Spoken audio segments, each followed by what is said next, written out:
கடுப்பா இருக்குது, என்ன பண்றது? டே அப்பலாம் இங்க வாடா, 10 ரூபாக்கு போய் ஏதாவது சாப்பிட்டு ஏதாவது வாங்கிட்டு வா. என்ன வாங்கிட்டு வரணும்? ஏதாச்சும் வாங்கிட்டு வாடா போடா.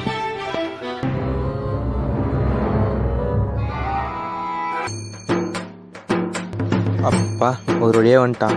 என்ன கட்ட பையன்லாம் எட்டுன்னு வந்துக்கிறான். ஒரு வெயிட்டான தூரம் பொழுது. ஏய் என்னடா இது? டேய் நான் 10 ரூபா கொடுத்து வாங்க சொன்னடா. ஆமாண்ணா, இது 10 ரூபாடா. 10 ரூபாயா? இதுவா? அப்பலாம் 10 ரூபாய்க்கு போய் இந்த சிப்ஸ் வாங்கிட்டு வந்துக்கிட்டே. நாங்கெல்லாம் அந்த காலத்தில் 10 ரூபாய்க்கு கடைக்கு போவோம். இந்த மாதிரி 2 சிப்ஸ் பாக்கெட்டு, 2 பிஸ்கெட் பாக்கெட்டு, இந்த பாக்கெட்டில் ஒரு சாக்லேட்டு, இந்த பாக்கெட்டில் ஒரு சாக்லேட்டு, இந்த மாதிரி வாங்கிட்டு வருவோம். ஆனால் இப்போ இந்த மாதிரி எதுவுமே வாங்க முடியலடா. ஏன்னா எல்லா கடையிலுமே சிசிடிவி கேமரா.